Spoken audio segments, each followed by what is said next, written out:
that Jews, Christians, and Muslims performing services in the same church. He understood the unity of religion.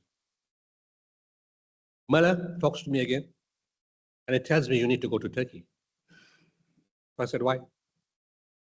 He said, the teacher that I saw is from Turkey.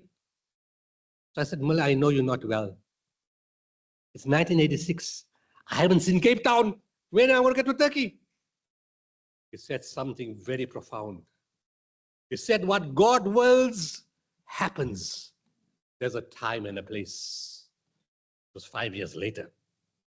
August 91, my wife and I landed up in Turkey. It's a very long story.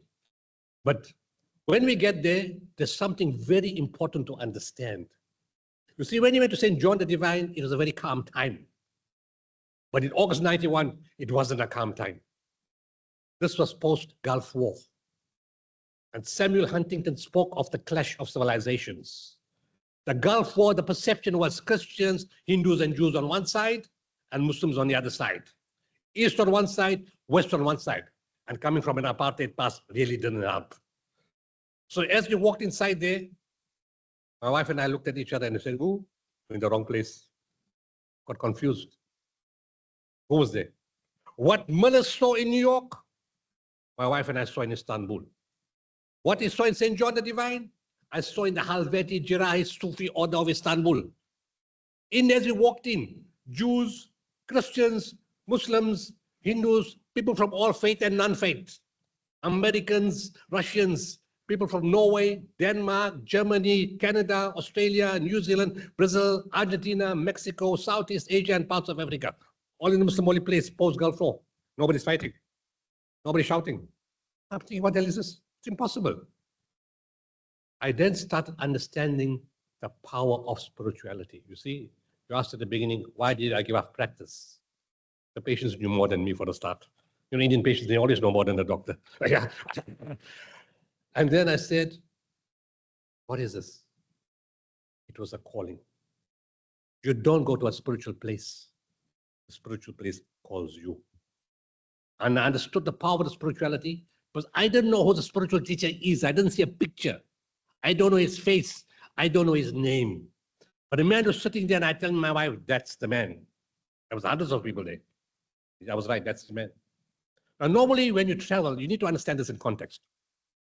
When you travel as a guest, especially as an international guest, when you come to a place, your host will ask, like, where are you from? How's your flight? Where are you staying? Did you eat something? Do you want something? Are you okay? None of the above. In any case, that didn't really bother me, how the flight was, where I'm staying, what I'm doing. What was bothering me is what I'm seeing here. How come all religions and different countries in the Muslim holy place? That was what's worrying me. His first question, what do you see? Not where you come from, which plane you took, where you stayed, what you eat. No. His first question, he addressed my soul because my soul was in turmoil. This was post-Gulf War, and I understand how can everybody be here? He says, what do you see? I said, I'm confused. What are Christians, Jews, Hindus doing the same Muslim place? And Americans and Russians and everybody else. We fought with these guys all over the world. Why are they here? He said, my son, you see right. He said, but you need to understand. Mankind is one single nation. The God of all mankind is one. We just call him by different names. Any imam, Sufi, sheikh, priest, pandit, or rabbi that promotes violence, terrorism, extremism, discord, conflict, confrontation, or disorder is not a man of God. Don't follow him. Anyone that preaches love, kindness, compassion, and mercy is a man of God. Follow him. The essence of religion is love and service. He said, don't waste your time sitting in a corner and praying. The time for prayer is over. Prayer is meaningless. There's no service attached to it. Taking a rosary like we do in our religion, he said, what are you wasting your time for? Or what use is that to anybody? Yes, not saying don't pray. We got the rule to pray 5 times a day. The point he was making is that prayer without action and service is a pointless exercise. And he said, people wait for you, like the priest said at the dinner. The mercy of God was in the reaction of the children to my son Shaya. What is the use of all of you praying and people say the priest didn't come? Does that help? They want to see you live what you teach. He said, in spiritual terms, we never look at the negative in people. We always look for the positive in people. The word he used is called sir. It's an Arabic word. That you look at the soul of the person and you look for the good. So if a person is known to do bad things, don't emphasize the bad. Find one good thing that the person did. He fed the cat. He gave water to the dog. He picked up something from the street. Pick up something on that and emphasize on that. And the moment you do that, the law of the universe and spirituality is that spirituality will come up, goodness will come up, and badness will slowly decrease. That's the aim of religion, to promote harmony, to bring goodness, to change character without destroying anybody. He says, you spoke about the politicians. You see, we're never going to find a perfect human being. Among the religious teachers, among the spiritual leaders, among the people, you are never going to find a perfect person. Anybody here that's perfect? You say you're perfect, I'm going to ask your wife. You said people have bad habits. It doesn't make them bad people. We need to understand that very clearly. We don't become judgmental about people. So in my spiritual order, there are a lot of different spiritual orders in Turkey. And everybody has a different type of dress. So one of the spiritual orders came with long wings kind of outfit. And the guy from the other order asked him, like, why are you dressed like that? He said, we take the faults of people and we hide it inside here.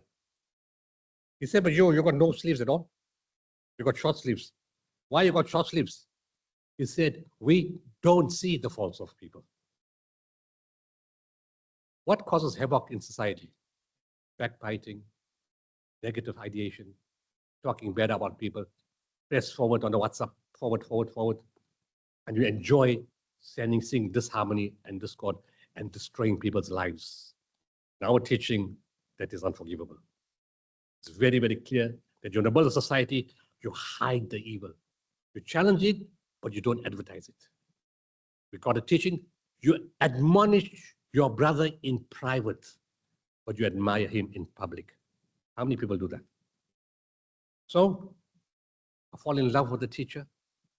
And at that very moment of time, he said, you don't judge people. You don't write off an entire nation, an entire community, an entire group of people because of the bad actions of a few people. That very minute, apartheid left my mind. White left my mind. NGK Church left my mind. Christian left my mind. You know what NGK Church said?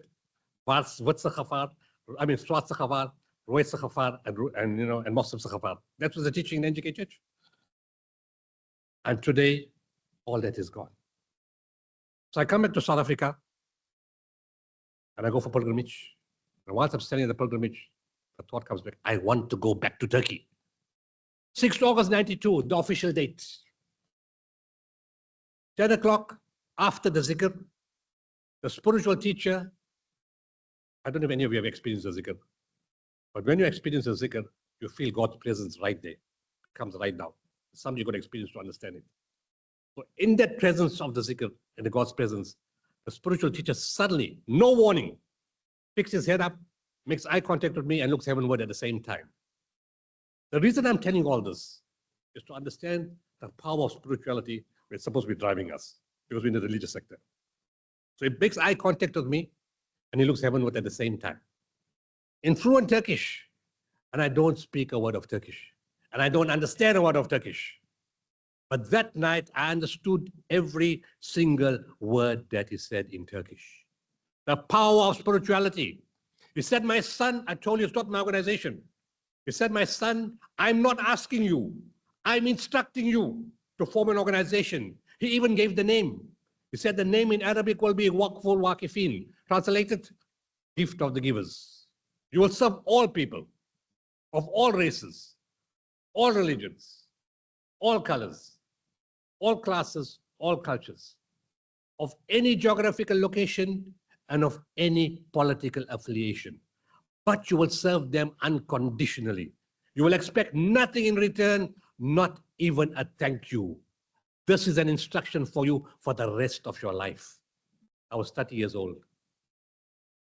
Serve people with love, kindness, compassion, and mercy. And remember, the dignity of man is foremost.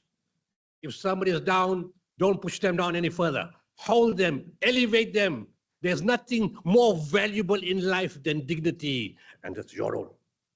We have to bring dignity back to the people. If anything brings faith, spirituality, and hope and positivity, is to look after the dignity of people. Clothe the naked, feed the hungry, provide water to the thirsty, and in everything that you do, be the best at what you do. No second grade stuff here. Not because of ego. Ego is destructive, but because you're dealing with human life, human emotion, human suffering, and human dignity. My son, don't ever forget that whatever you do is done through you and not by you. There's no place for ego. In the religious sector, we abuse our position. We become God himself, and people turn to us, and we exploit that. It's at the moment you think that, the gift is gone. Every time I visited him, I've been to Turkey 28 times. He says, only one line. Whatever you do is done through you and not by you. All the things that you guys think that I do is not humanly possible. And I'll give you some examples if we can get some time. So I asked him, how come that when you speak Turkish, I understand, and other people speak Turkish, I don't understand? He said, my son, when the hearts connect and the souls connect, the words become understandable. I asked him, what exactly am I supposed to do? I'm a doctor with 3 practices. I'm extremely busy. I work Monday to Sunday. What am I supposed to do, and when am I supposed to do this? He told me one line. You will know. I will know what? What am I supposed to do? The moment I walked out of there, the same night on the 6th of August, 1992, it came to me, respond to the civil war in Bosnia. The same month, I took in 32 containers of aid into a war zone all alone. 3 months later, in November, I took in 8 containers of winter items. And the following year, we designed the world's first containerized mobile hospital. A product of South African engineering, South African technology, a world first, taken from Africa into Europe. The company is Efrat van der Wetering Engineering. You see the trailers on the road, Efrat. White, Christian, Afrikaner. Instant application of what I learned in August 91. I called Johan and Gert van der Wetering. They came to my house. And I said, I'm not the business. The organization is just formed. Let's design the world's first containerized mobile hospital. They had done a sterilization unit, an X-ray unit, and a theater unit for Armscor many years ago. I said, we can build an entire hospital. So they said, okay, let's take on the challenge. I said, but there's one problem. I don't have money to pay you because I'm not a business. So I said, how much you can give me? I said, a deposit of 300,000 rand. I said, but what happens if the money doesn't come in? How do I pay you after that? White, Afrikaner, Christian, prejudice, we have with each other. He said, if you don't pay me, that's my gift to the people of Bosnia. I eventually gave him 28 containers. Theater, X-ray, sterilization, ICU, burns unit, physiotherapy unit, dental unit, casualty, outpatient, orthopedics, labor, plus a generator, plus a bus, plus an ambulance, and 10 containers of backup supplies to run an entire hospital for a whole year if it's completely blocked. With supplies, IV lines, fluids, everything. The teacher said, be the best. I made sure we were going to be the best. CNN filmed the hospital on 1st February 94. And they said the South African containerized mobile hospital is equal to any of the best hospitals in Europe. In 2005, me and my family were invited by the Bosnian government to tour Bosnia. I told them in the beginning of the war, Then once the war is over, you can break the containers and take out the equipment and put it where it's most practical. So when I got there, the containers were broken and the equipment was in the main hospital. The doctor I put in charge at that time was the doctor that was still in charge 2005. And he said, remember you told me that the theater can do everything besides heart surgery. I said, yes, that's exactly what I told you. He says, meet the lady. So the lady is there. He said, this lady had shrapnel in her heart and we removed it from her heart in the same theater that you guys sent. He said, meet these children. There are 4 children here. All these 4 children were born to this lady after the shrapnel was removed from her heart in that theater and were born in this hospital. We associate South Africa with faith, with belief, with giving health and giving life. And we increase faith in God Almighty through service. 2010, 12 January, I just walked into my house from overseas. Prime Media calls me and said, you know, an earthquake hit Haiti. I said, no, I just walked to the house. They put the TV on. I looked at those pictures. I said, ooh, this one screen, I can tell you now there's 25,000 people there already. Are you going to respond? Within 1 hour, I said, yes. The search and rescue teams are ready. We are going to respond. But this was a very complicated mission. So we get the teams ready. The Anglican and the Methodist and the other church leaders meet my team in Johannesburg. I give Air France the business because the French Consul General didn't charge us anything for the visas. So as a courtesy, I give Air France the business. I write to Air France. I said, will you get my teams to Port-au-Prince in Haiti? They said, yes, we will. I told them, no, you won't. They said, yes, we will. I said, no, you won't. So I said, give me a guarantee in writing. No airline ever gives you a guarantee. They gave me in guarantee in writing, they will get my teams to Port-au-Prince. I said, big mistake. In any case, they give me the email. The teams go to the airport. They fly into France. From Paris, the next destination is Port-au-Prince. I knew that's not going to happen. So I phoned the Catholic Society of Joburg. I don't know the guy. He answered the phone. I said, I don't know you, you don't know me, but I need the Pope. For the next 10 seconds, the guy couldn't talk. What does the Muslim guy want to do with the Pope? I said, oh, are you Christian guys not connected? We Muslims are connected all over the world. He said, what do you want the Pope for? I said, I want the Catholic organization to meet my teams in the Dominican Republic, take them across in Port-au-Prince and look after them. Oh, okay. Goes 3 hours later, done. Catholic Relief Services, CRS, and Caritas will meet your teams in Dominican Republic. The teams land. I had my team say, we got a big problem. I said, no, there's no flights to Port-au-Prince, isn't it? He said, yes, how did you know? I said, common sense. The earthquake knocked out the harbor, the university, the presidential office, but left the airport behind. How's that possible? The airport is damaged, you can't fly. I said, you guys are flying in the next 2 hours, flight change. You guys are being met in the Dominican Republic. Number, here's the number. They get to Dominican Republic, board, South African team, welcome. Catholic Relief Services and Caritas. Accommodation, transport, water, visas, food, whatever you need. You see, if we spend less time fighting each other and spending more time working with each other, as mankind is one single nation, can you see what we can achieve? So they take them across to Port-au-Prince. We're the only team in the world, what the Mexican team was also Catholic, that stayed with the Caritas people. They were Mexican. Other teams were restricted by the UN to work 3 hours a day. We worked 8 to 9 hours a day. Day 8, 20th January 2010, in the collapsed Catholic Church, my team members start getting sounds in the rubble. Day 8, and 3 hours later they call me, they pulled out alive. 64-year-old Enazizi, fractured hip, no food, no water, no oxygen, completely covered by rubble. They pulled her out alive 8 days later from the collapsed Catholic Church. Her first words to my team is, I love God Almighty. Faith and spirituality kept her alive and gave her positivity and hope. And the second team words to my team is, I love you. What is the essence of religion, if not love and service? But could that have been achieved if you were sitting in the house and reading a scripture and not sending out teams to serve? You can't do that. You have to be practical. But another element came out of this, you see. Ethics is a big problem in the medical field, in the NGO field. My teams went to the church that was standing. They washed the walls and they washed the floors. And my teams are mixed. Afrikaner, white, English, Hindu, Muslim, black, all mixed up. We went to the church. And after they watched the church, they said, bring the patients. The kids came. And my teams broke down. I tell them, practice emotional distancing. They couldn't. They broke down.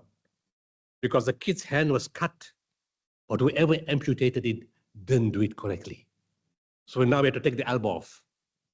Now these are kids where we take the ankle off, take the knee off, not one, hundreds of them. People came from first world countries. They are the ones like, they know everything. They are the masters. They know nothing about ethics and values. Sorry, I'm blunt. And they come because they're practicing on somebody else's child, and this child is destroyed completely. And after the procedure is done, go home. And the child asks you to go home where? There is no house. There's no mother. There's no father. There's no grandfather. There's no family. There's no food. There's no shirt. There's no shoes. There's no clothing. Where do we go? Not one, hundreds. We saw a first world team operated on somebody and the person bled to death. Our values are very strict. We sent our teams in. For the credit of first world countries, they said that if you want healing, and you want hope, and you want life, then go to the dream team. And the dream team is from South Africa. That's the recognition they gave us because they follow the principles of spirituality and Ubuntu. No matter what they believe or don't believe, spirituality is inside every human being. You don't have a belief system for that. Kindness and goodness is ingrained in you. It just has to come out. And our missions take you out. I have journalists who travel with us, and they said, we don't believe in God. But when we travel with you, we find him. They tell me that on every mission. We find him when we travel with you. That's the power of spirituality. October 2005, we're going to Pakistan, to an earthquake. When we land there, the Pakistani general comes and says, please don't go to the mountains. So I said, which hospital are you going to give me? He says, you understand? I say, yes. The team said, what did you come for? He's saying, not going, don't go to the earthquake. I said, the man is telling you, there's nothing left there. They're all dead. There's nothing you can do there. It's finished. They told me, I'll give you the cantonment hospital of Rawalpindi. But I said, those that are alive, the doctors are gone, the hospitals are gone, the equipment is gone, the buildings are gone, everybody's gone, but there are people alive here, there, and everywhere. I need to go and fetch them. Can you lend me your helicopters? He said, my friend, look at our condition. 400 villages sank into the ground. The earthquake wasn't in one city. It struck us from Rawalpindi right to Muzaffarabad, right to the Kashmir-India border. An entire region is gone. Not one city, an entire region is gone. How are we going to help you with helicopters? We don't have enough. In disaster management, there's no such thing as impossible. It can't be done. So I look around, I say, ooh, Americans. You know, Muslims and Americans, we have a big problem with each other. So in any case, I see an American guy, big black guy. Emphasis on race is deliberate. So I go there, say, my brother, where are you from? Of course, I know where Delhi's from. He's got an American badge. Where are you from? He said, I'm from America. I said, you're black. You're not from America. I said, you're from Africa. He said, yes, yes, I'm from Africa. So I said, I'm from Africa too. Now one brother needs help from another brother. So he said, what brother help does a brother need? I said, you know, I need to take my guys in the mountain. There's no helicopters here. Anyway, a brother can help. What are brothers for? Take three helicopters in 2 minutes. 2 Black Hawks and another helicopter. He understood the language of the heart. He understood the power of spirituality. He understood the power. He's not a priest. He's no religious man. He's just a soldier standing there with a uniform and say, take 3 helicopters. If I had asked our government to write to the American government, I'd still be waiting for those damn helicopters. It goes into the mountain. And our team stabilized the people and bring them down. In the meantime, the other team walked to Cantonment Hospital of Rawalpindi. And as we walk through, I get the stench of gangrene, the stench of death. Children are lying on no stretcher, no IV lines, no food, no doctors, no nurses, no detergents, no linen. I call the military. I say, hey, what is this? Would you put your mother here? He said, what do you mean? I said, come see. So the CEO comes running. He said, General, The hospital is being decommissioned. I said, are you guys mad?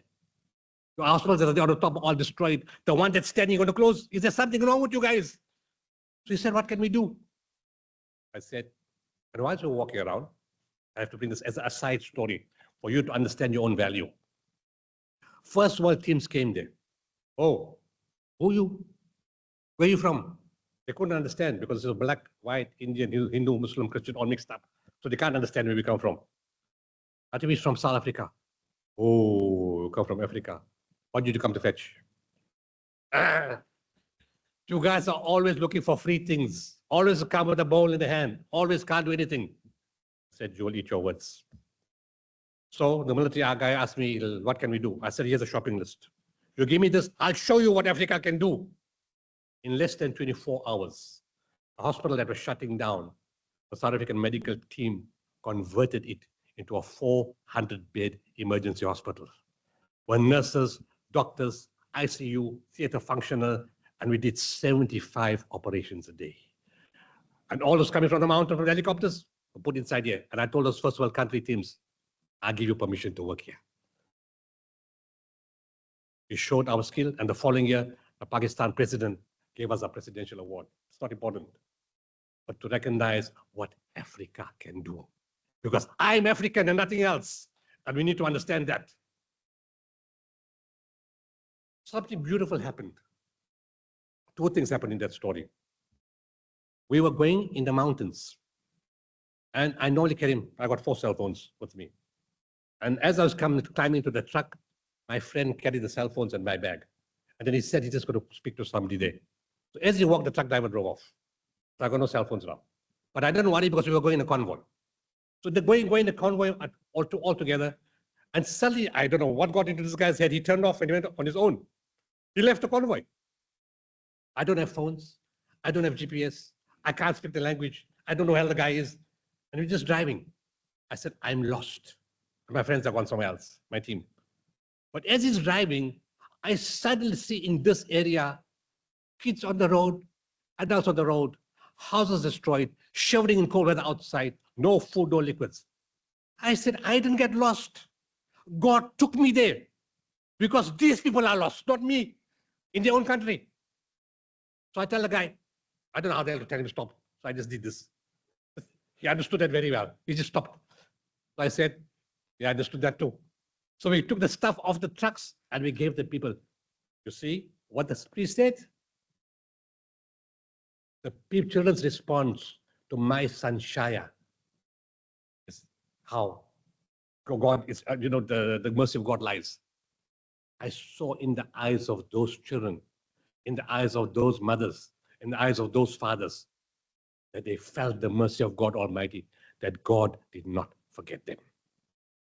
As we offloaded the stuff, the driver didn't understand the other command. He drove off without me.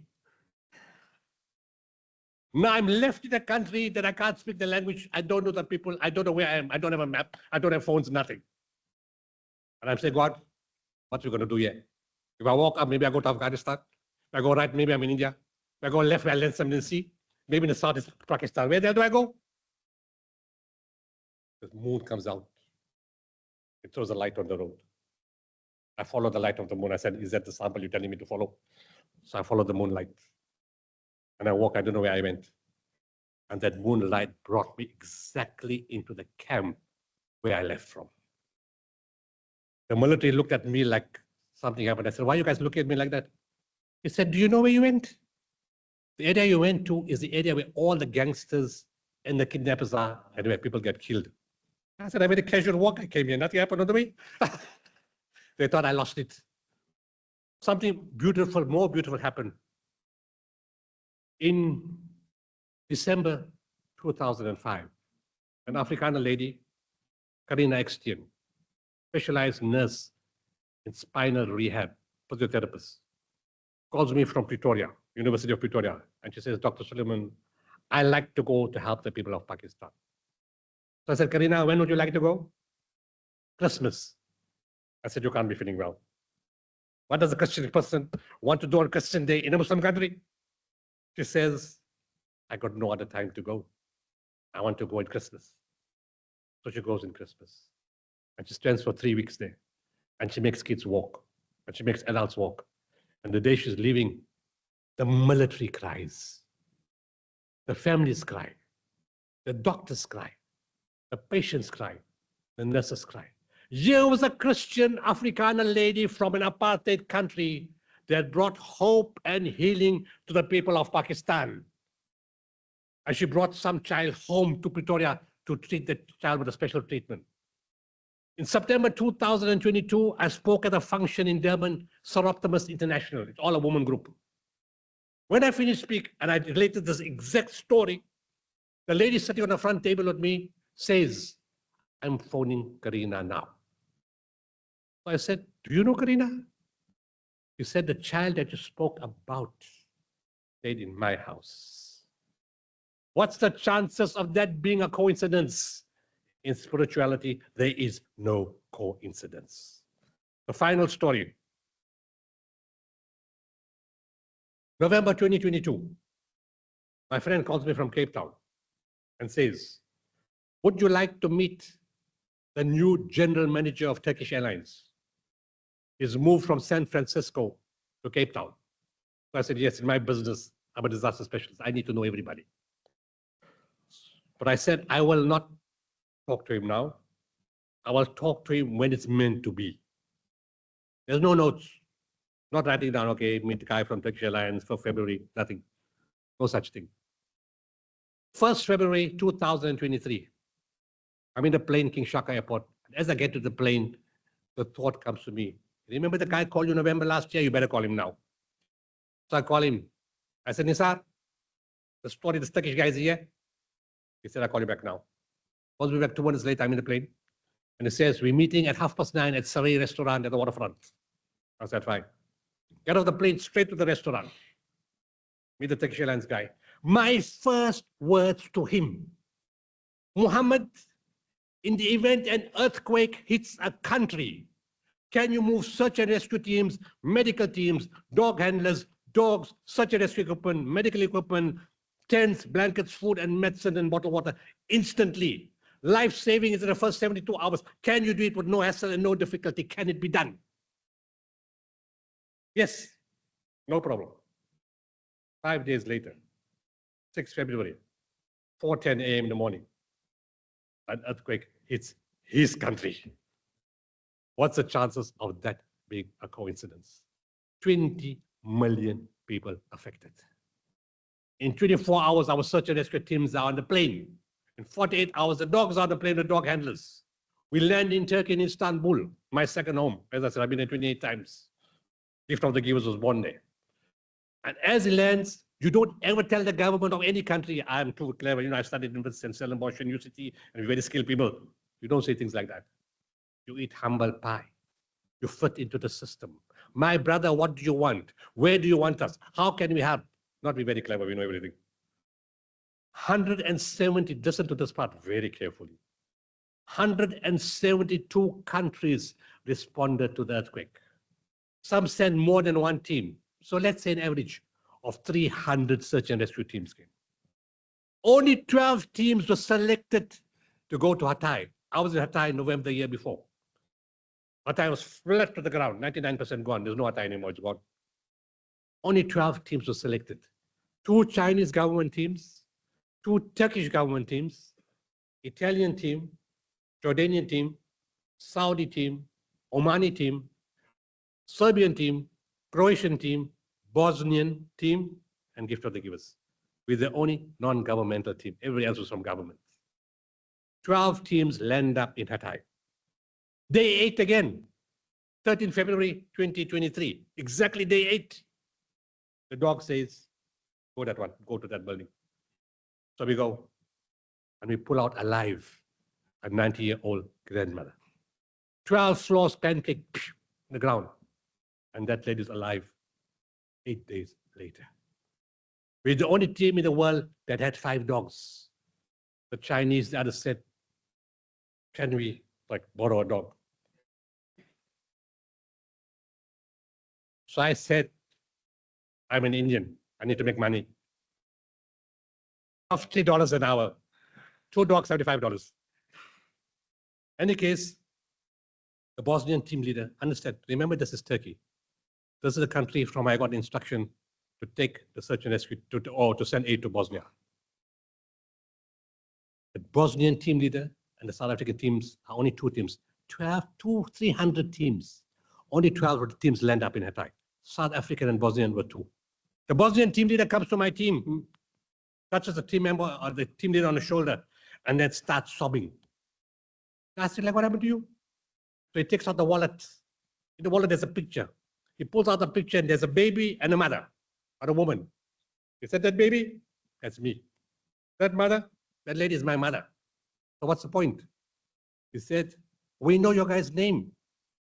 So I said, what do you mean? I was born in the hospital that gift of the givers brought to Bosnia in 1993. 30 years later, 300 teams, only 12 teams go to Hatay. And in the 12 teams, one of the guys that was born in the hospital is there. There is no coincidence in spirituality. This is God's grace to you. Maybe I've got time for one last story. When the teacher said, you will know what to do. January 6, 2014, we get a call from Al-Qaeda in the desert of Yemen. They said, are you the guys looking for a South African couple that's taken hostage? We said, yes, we've been telling you that guys from May last year. But we don't know who's calling us. We know somebody has taken the South African couple. So we said, yes, we want to discuss about the couple. Come tomorrow morning, my team member in Yemen, you've got to speak the language, you've got to know them. 7 January, 10 a.m. into Aden, come alone. So he goes alone into the house, they take him. And as he walks in, they ask him, do you know we are? We are Al-Qaeda, and you know what we're capable of. What you want? You got a man and a woman. Let's talk about the woman first. It's the mother needs to go home to her children. That's fine, you can have her. Put down $3 million, you can have her. So they allow him to talk to me. I said, tell him no money. Not discussing money here. 10 January 2014, 3 days. He doesn't know anything about hostage negotiations. Neither do I know anything about hostage negotiations.